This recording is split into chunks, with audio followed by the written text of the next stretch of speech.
Welcome to Audience First, a podcast for tech marketers looking to break out of the echo chamber, to better understand their buyers, what motivates them, and what they hate that vendors do. It's time to unmute your mic.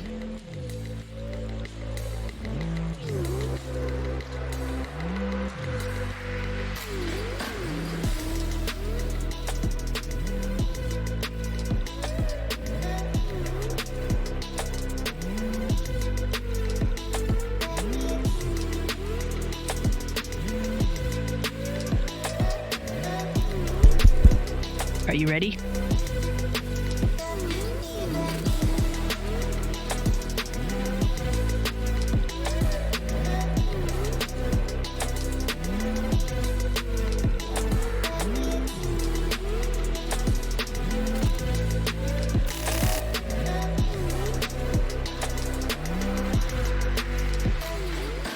All right, welcome back to another episode of Audience First. I have two very special guests in the house. Today, I have the one and only Nick Lantuh in the house and Amy Chaney. Welcome to the show, both of you. Thank you. Thanks Good to be here. so much. I'm very excited to kick this off. Before we do, how about you tell me who you are, what do you do, and why the hell do you do it? I'll start here on my right, Nick. So Nick Lantuh, I'm the president of the Interpres Group, part of CyberProof. We were acquired in December, and we were brought in to CTEM enable their service offerings. Amazing. Amy. Yeah, so I am a banker at Citibank. I'm doing a lot of automation right now and really working through the control environment. That's just a lot of fun to modernize environments, work with all kinds of folks all over the world. Citi's an amazing bank and is in quite a few countries, but I also serve as the president of the largest information systems security association, and we just like to secure the digital world together as a community and share knowledge on all levels of the career spectrum, from pre-career to, like emeritus. Want to just give back. So it's a wonderful group. I can't talk more about the Texas community, but if I did, it would be all good, guys, all good. I'm fist pumping because I just moved to Dallas and we're almost like neighbors now. Yeah, we attract talent, gotta say. So thank you again for joining me today. I mean, Nick, when we were talking beforehand, you had mentioned just recently Interpres was acquired by CyberProof, and you mentioned CTEM-enabled services. What does that mean? Yeah, so we had built a platform at Interpres, and what we were really focusing in on was trying to enable organizations to really do exposure management, threat intel properly, operationalizing it, and then relating that back into the defense surface. And so the CEO at CyberProof and I had gotten together at an event, and when I explained to him what we do, he said, we've been actually trying to do something similar to this, and that ultimately led to to an acquisition probably about a year later. And so, the idea of us bringing a platform into the exposure management space and then coupling it with the services that we're able to offer as an MDR provider, as a threat intel provider, as a threat hunting, use case management, detection engineering, pen testing, IR type enabled services, and that combination has really been fantastic for our customers and prospects. I want to drill down into that shortly, but I do want to ask, this is actually a question for both of you. In the threat exposure management space, what are kind of some of the challenges, we're experiencing right now? Threat exposure management. Well, first, you can't really prevent what you don't see coming. You can't defend against patterns and attacks that you don't understand. And so the nature of sophistication and change in attack patterns is at an all-time high. It's extremely rapid evolution, and there are shifts and new techniques and things that were sort of, I'll say, tamped down in the past that came back. For example, resurgence of DDoS came back from 2012 to 2022 in a large way and started to be part of a ransomware combination. Ransomware quickly became targeted to a couple of sectors like critical infrastructure, and then became extortion, triple ransoms. And so we're seeing the nature of different things change Every possible attack scenario isn't going off at once. Many can that aren't, but we're seeing some very, specific things, and it still feels like the industry is more in response mode, less in detect mode, more in trying to self-inform about what to be aware of that's coming down the pipeline, and the forecasting is getting easier in some ways and much harder in others. So I just think the landscape is complexifying in a way that we think we understand the usual attack patterns until we find one new one, until we find one more, until we find a new motivation or a new insider vein that we didn't understand, things like that. So that's really the way we're looking, is having to bring more intelligence and blending it into a, probabilistic, what's most likely, what's going to happen, and let's start prepping for all of these. But yeah, it's just pace is picking up. To add to it, I think that, the issues with CTEM are, first, from like a messaging standpoint, there's a lot of vendors now that say they do CTEM or they're a CTEM platform.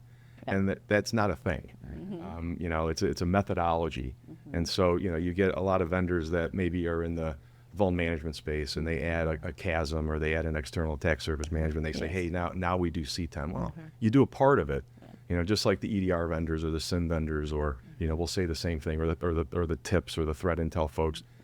And the reality is that, CTEM is made up of a bunch of tooling that is still all siloed, and there isn't really a connective tissue. And that's what we've really built was the ability to go and connect into the infrastructure and tie together your vuln scanning with your endpoint, with your SIM, with your data lake, with your network scanning, with your cloud scanning, your email scanning, and pull all that data together and then threat enable it, right? And threat intelligence is its own thing, right? The industry kind of struggled over the years to operationalize threat intel the right way. And, there's a lot of IOC-based threat intel with MITRE coming out. There's a lot of TTP-based intel. And we really care about the TTP-based intel and operationalizing that. So, we look at the world and take that complexity of how do I operationalize that and make it bespoke to my environment, so that I care about it, and how do, what's my threat profile look like, and how do I tie all my tooling together, my data together in a way. And I think that, CTEM is something now that's become a real overused term in the industry. And, we'll talk to new prospects, and they'll say, oh, we already do CTEM. And we're like, well, let's just double click in it and show you how we think you should do CTEM. And it's very eye-opening, because somebody who does a sliver, and all of a sudden their marketing people, spray it around the world that, hey, we're a CTEM vendor. There's a little bit of disingenuity. I want to play off that. I mean, it's no different than Zero Trust from about 15 years ago. Kind of died on the vine a little bit, and after the Forrester buzz, and then it came back when John Kinnebrag was, CISO of the year a few years back, around COVID timing. And now there was a absurd amount of the same thing. Everybody was a Zero Trust vendor offering Zero Trust platforms, again, as a methodology of microsegmentation and continuous verification, things like this. It's very similar. The aggregation of information and intelligence is key. Understanding it and applying it is equally important. And a lot of the attempts really fall short with the experience and the contextual cases, and they just don't know what they don't know. Right. And it's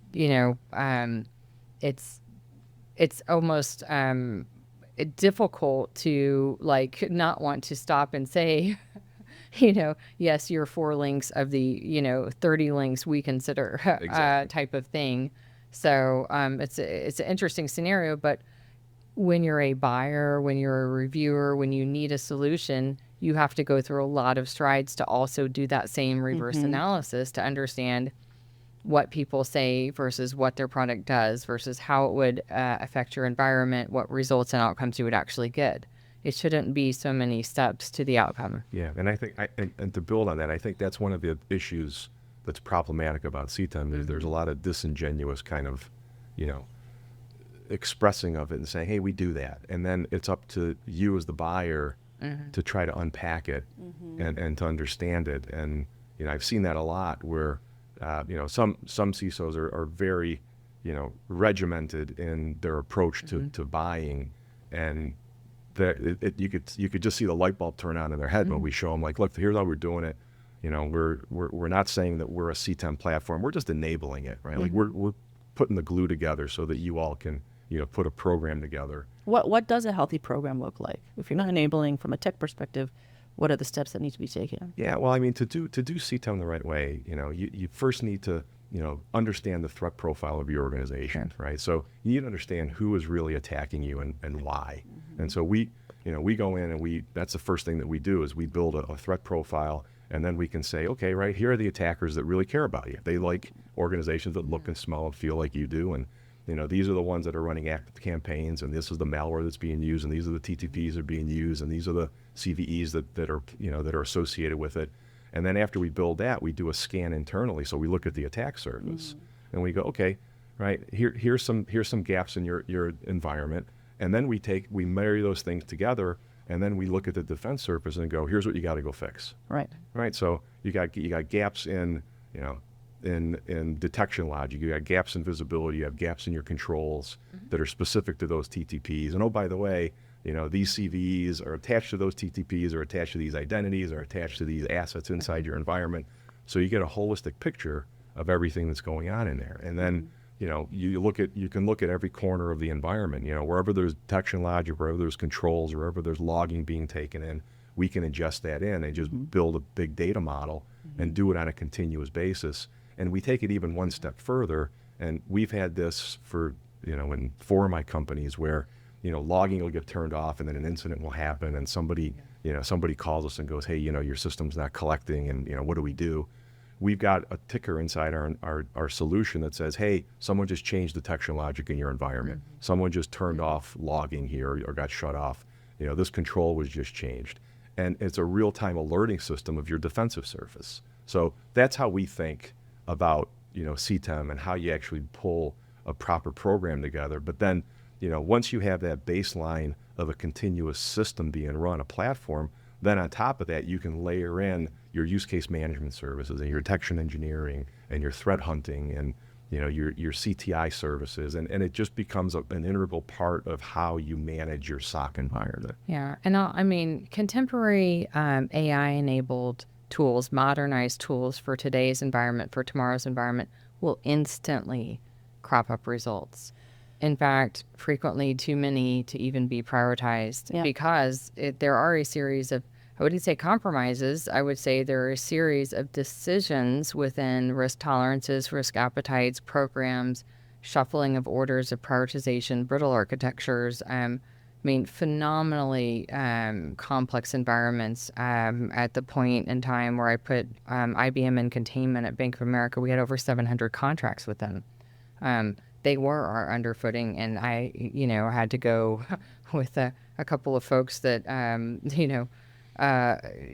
had to help pull that trigger and put them in containment. We can't grow till we normalize and understand what we are, so there can be highly complex environments after acquisitions, after, certain market changes. And as we move through time, everybody's always taking chunks of that and solving pieces of it and leaving other things on the table. So now our modernized tool sets come in and liquid through the cracks, instantly find things. And then it's starting to become, like you said, the light bulb moment. But even the most sophisticated companies, if you've been around for a while and your architecture was old, you have these issues. There's the overuse of CTEM as a term or a buzzword.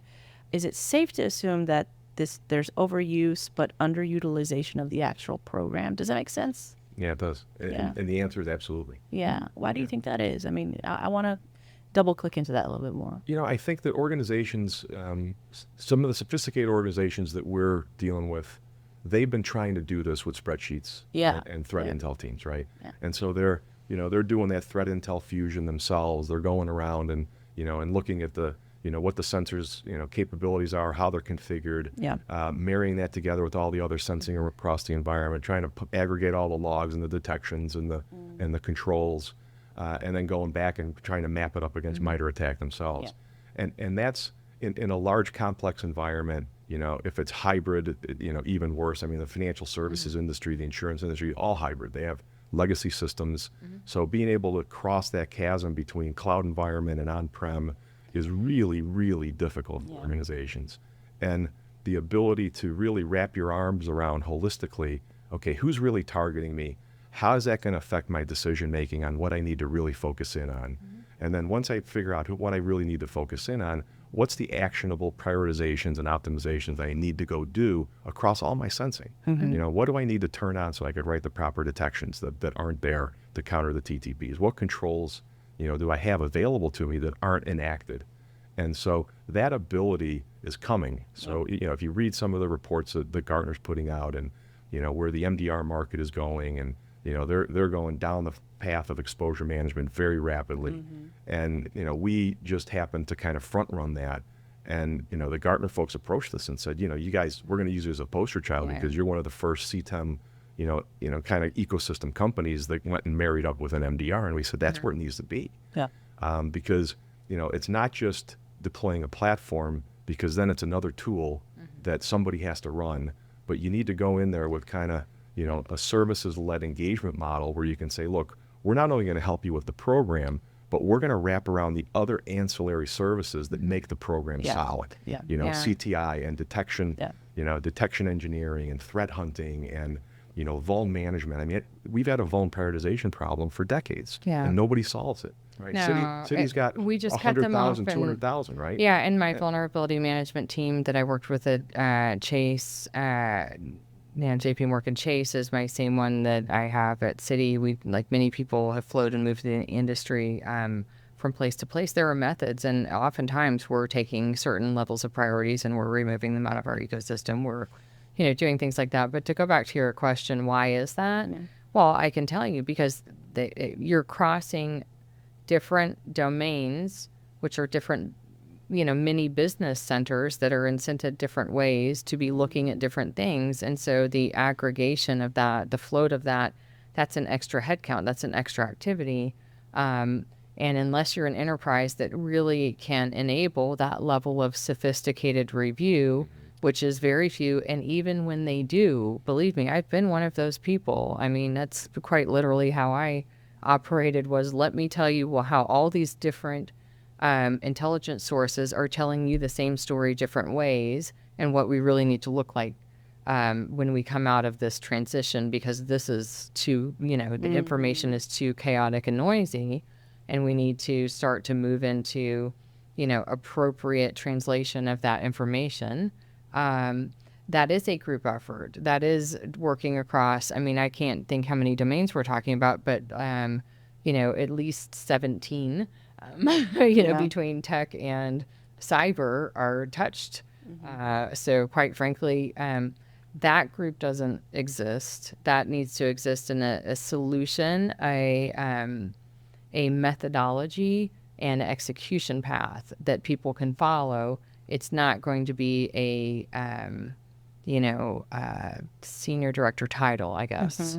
And it's a learning curve too, because we're dealing with some really strong CISOs, and they're, we have one example where when we showed him what we do, he said, I got to upgrade my team first. And he upgraded his team, and then he added some additional tooling in. What does upgrade your team mean? Yeah. Expand the knowledge. Yeah. Base Well, the skill set. Add people to directly work with these functions. Like literally grow the team and skill, knowledge. Yep. Yeah. And it's a, there is a lot of, it's kind of a progression that we see. Some organizations can jump right in because they've already been trying to do this. Others need to kind of put some building blocks in place in order to do it. And that's why we think that, kind of a services-led model is a lot more easy to consume. And that's why, we partnered up with and got acquired by CyberProof. So you're saying that there has to be a services component to it. Yeah, we think that that's the way to go with it. Because, if you think about CTEM as a whole, right, there's a lot of services componentry in there. Sure.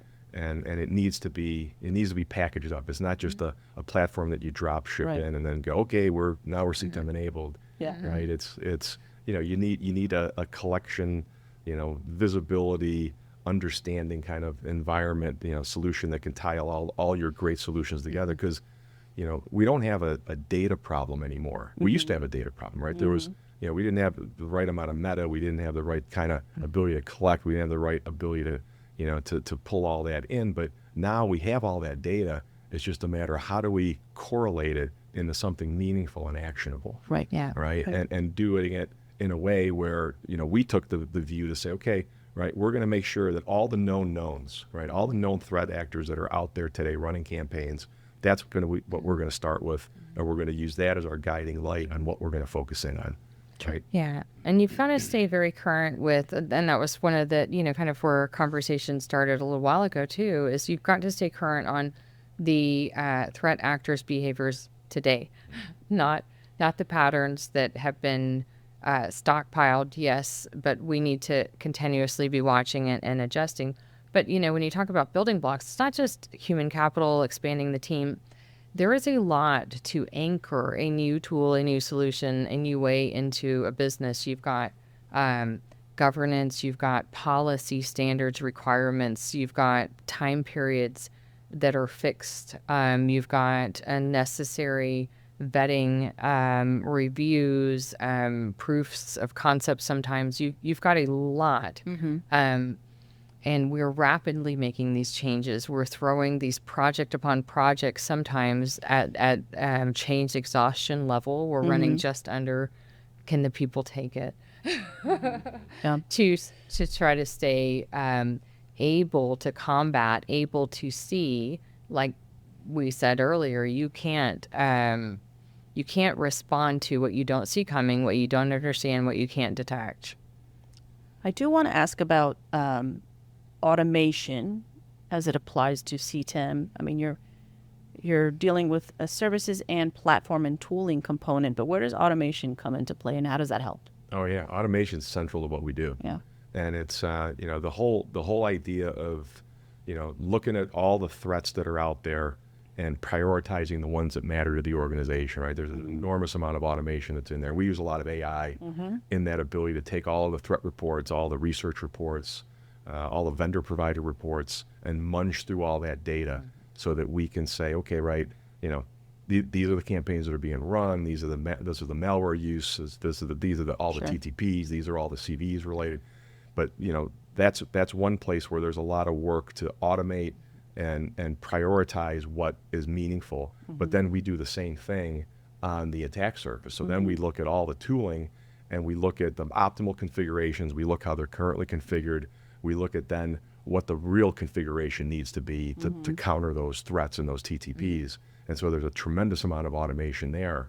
And all these kind of plates are spinning at the same time. It's all that, the threat intel side, we're optimizing and prioritizing. The attack surface, we're constantly looking at and optimizing and prioritizing. And when there's a change anywhere, somebody changes a configuration, that changes the prioritization, and then we need to say, okay, right, this is now what you need to go and fix first. And then we're looking at all the defense surface and what all the actions are that you need to take. So there's a lot of automation, optimization, prioritization on the action list of what to go do to fix your environment, to be able to counterbalance those TTPs and what they're capable of. And we need to do it. The timing of all of this, it used to be that these things would take days, and then it took hours. Now it's minutes, right? And the time where from the time of initial penetration until lateral movement, it's accelerated exponentially over the last 10 years. And so now you have to be able to respond that way, but you also have to understand what's going on in your environment, because if you're not there, if you're not watching it, if you're not monitoring it, if it's not being correlated together into a central environment, and you're not happen to be sitting on that machine at the time it happens, you missed it. Right. You missed it, and they're off in the ether, and now you're playing whack-a-mole for the rest of your time. Yeah, I mean, I think there's a really important point in there in information aggregation. I have spent a lot of time, a lot of years in my career re-explaining appropriately aggregated data sets, because like the vendor reports, where do they come from? It is a mix of their customer and client data. It should be weighted exactly by that, by their industry, their sector, what they have. I work at global banks, usually one of the largest, kind of exclusively in my career. If I go to a vendor floor like at Black Hat, yes, we work with all of them. Yes. We're in many countries. So, my bank currently is in every country. We are the only company in every country. And we actually recognize 5 countries beyond what I believe, the general world recognizes 200 rather than 195. So these plate spinning, this intelligence, we need the intelligence everywhere we're doing business, because we're assuming the risk on behalf of our customers and clients everywhere we're doing the risk. We have to remember, it's not our data, it's not our secrets, it's not our money, it's not our intelligence. It's not ours. We're stewards of it. And when we sign up to be part of a company, we're creating that security line shield for them and our enterprise and our vendors. And just like, this curtain back here, you pick one and maybe that's the bank operating and the rest are the vendors. We're a network, we're an ecosystem. We have to take the intelligence as a network and ecosystem and distill it appropriately, intelligently, not react to the wrong things because it's happening in the environment, but not to us. Right. And understand what to respond to, what to ignore. And what to ignore is probably the most important thing today, because if you start chasing the wrong direction, you are exposing yourself in another direction, period. So, the stakes become higher by the day. Who's kind of on your radar? Like, who you liking to see from a vendor perspective? Because I ask all my guests that. Oh, they're all good. You first, Amy. Yeah. I love you all. Every last one. And if you were thinking of me for advisory, I love you more. Okay, no, that'll be cut, to be honest. We could keep it in. So, no. Ask the question again. Gosh, dang, that's loaded. Who's on your radar? Who's piquing your interest? Who excites you from a vendor perspective? So when you say who, I think what. So I'm going to translate it to what. So what's important to me right now for security in financial services and our nth parties that we work with are the large intelligence houses that can blend together the observability and stop the threats before they materialize.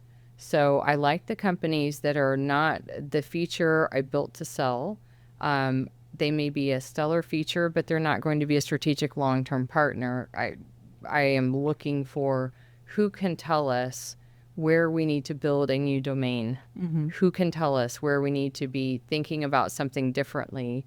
And usually we're the big dog in the room. We're the majority, but there are vendors that have data that we need, that we have to rely on. And they're the big, sort of intelligence piece there. We're looking for that intelligence as well. So, that's sort of the what in terms of the industry. And then I also have a how, we have to collaborate towards a vision to achieve an outcome that's not here today.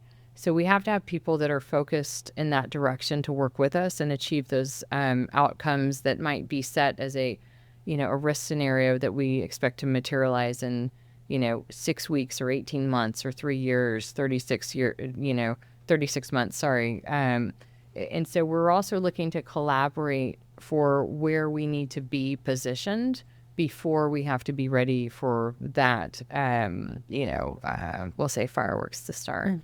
So, all right. Yeah, I can't name names. Thank you. But there's so many. You don't ask, you don't get. Here. So I tried. What about you, Nick? I think that there's a lot. There's a couple areas that I'm intrigued about. One obviously is AI and how AI is going to affect the SOC environment. How AI is going to affect the managed detection and response. Vendors. There's going to be a pretty seismic shift here. There's a lot of organizations out there with technical debt. There's a lot of organizations with, business models that are going to need to adjust very quickly. Certainly the hyperscalers are building their own solutions rapidly. Everyone's kind of running to do the same. Yeah. And then there's some startups out there that are trying to do it. I don't know how much traction they'll necessarily get, right? Because of everybody else who already owns the customers are going to be doing the same. But I also think another area that I think has got a lot of potential to get better is supply chain. And the supply chain is becoming kind of like the next CTEM, where everyone talks about it and says they do it, but there's really a lot of depth to it that the vendors just aren't getting at. And I see a couple that I know of that are getting to the depth that is really interesting. So those are two areas that I think are going to be really interesting, and you're going to have a lot of I think interesting solutions that come out in the next 15, 18 months. Yeah, I like the way you answered, because you touched the domains. If I were to talk domains, I would say identity, because the bio ID and the adaptive ID, the motion ID, that the way people breathe and talk, that can be identified. So easily compromised now. Yes, So yes. scary. So Well, scary. not only that. Stop breathing, folks. Well, I guess my point is to determine, is it you? There's a lot you can tell from my voice. You can tell if I have diabetes or not. I don't, but you can tell. You can Google it after, or whatever your choice is, right? But the point is the discoveries and the ability to do things the way that we would have thought or know. It's a paradigm shift that we weren't thinking we needed to make in many ways. So identity, post-quantum, readiness is huge. And then nth party. So absolutely understanding the full supply chain, the full custody, the full responsibility, and de-risking it all, taking out everything that you don't need in there. And, if organizations simply skinnied down the risk profile of what's being sent, managed through the partnerships, it's often, it's just like a basic hygiene thing. Yeah. However, it would solve a lot of surface that you need to protect. Yeah.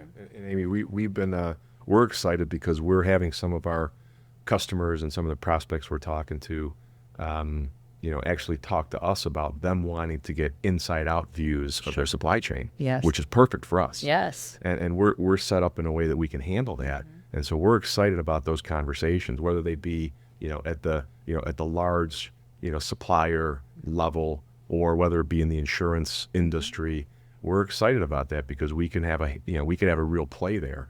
And on the identity side as well. I mean, we have a real play in identity because we bake that into our CTEM enablement by tying it to the assets and tying it to the vulns. And so we got a lot of cool things that we're going to innovate there as well into, the SaaS applications and the behavioral kind of things associated with it. And so, those are all areas where I think there's a lot more that can be done and a lot more depth of tradecraft can be applied. I think so. And I think, it's easier to solve the problem with that, moving the dial on identity sometimes. And I say this out of, I can't quantify how many IAM transformations I've been a part of, whether leading, overseeing, cleaning up. It is the veritable project that is on every year's, calendar. Something is shifting and changing there. It's because we're doing it wrong. Most of what we've done just needs to be scrapped. I mean, to be honest, that's what's hard is so many jobs, so much money, so many platforms. We had 46 PAM solutions when I arrived at JP Morgan 46? Chase. Yes. And we were looking for more. So like I said, the vendor floor, I don't Wait. I just need to go to my CMDB. Why were you That is the looking vendor for more? floor. What 46? Why Because were you it didn't hold all the scenarios that we needed to cover. And quite frankly, when I'm looking at metrics that report on most of, but not all of the environment, it's that not all of that is a unknown, invisible, maneuverable zone of, and so many people inside the organization know that. How many people outside knew it? Absolutely. Right. So why were we looking for more? Reasons like that. And one size doesn't fit all architectures. So I'll just put that out there.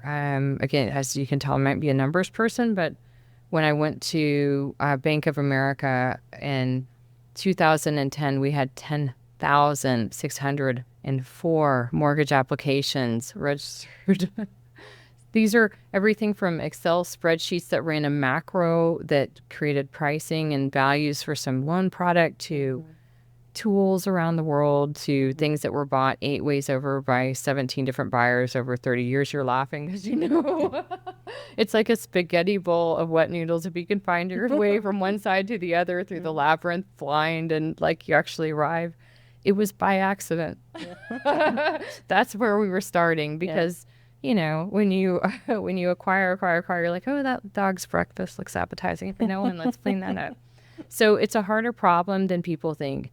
And you've got starry-eyed, founders, and they think they've solved something to suit because they've heard 300 CISOs tell them it's broken. Yes, this is true. They have solved something, but they don't know how to fit it. They don't know how big or small it is, and they need people that have walked the walk to guide them through how that fits. So it's more complex than we want to believe it is, and the more years we stay in it, the more we think, what point do I retire? Or I'm so excited about the volume coming. Can I gear up for this? Or, it's just such a dichotomous, place to be. But I wouldn't be anywhere else. What about you? I like it. I mean, I've been in it for a quarter century now. Yeah, we're still making sausage. Well, we are headed towards the end of the session. I actually want to put you in the hot seat. I have a little segment that I have for some of our vendor partners who come on.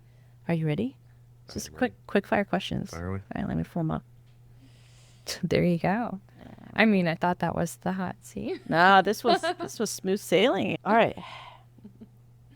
What is your product's dirty little secret, something buyers never ask but should know? Oh my gosh. Hot seat. Never ask but should know.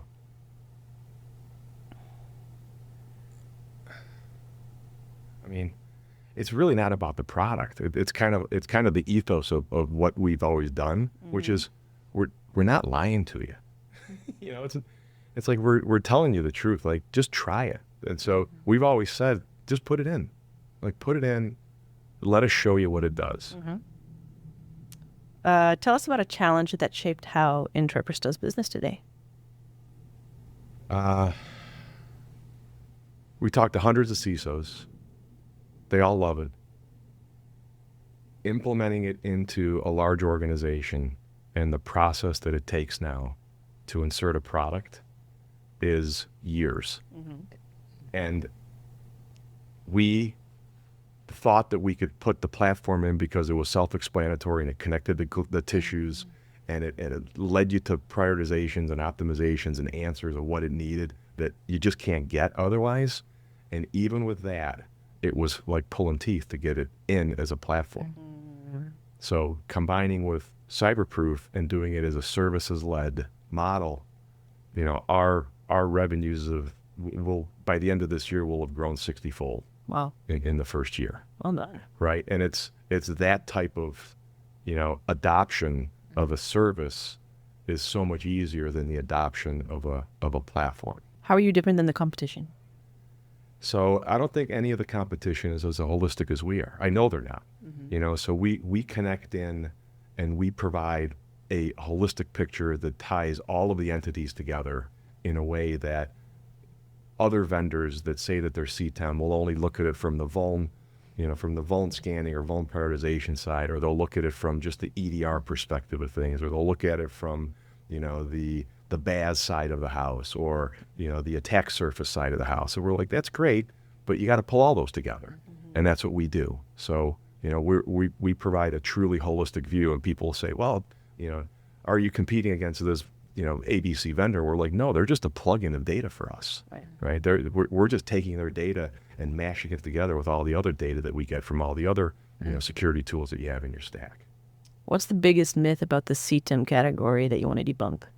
Oh, everyone thinks it's a platform. Yeah. Like, it's just so foolish. People go, oh, we're a CTEM platform. Like, you don't even know what you're talking about. Describe Interpreters in 3 words. You can go 4 too. Oh, boy. 3 words. All right, give me a second. 3 words. Threat-informed defense. All right. And lastly, if Interpreters were a superhero, who would it be? Oh, man, that's a good one.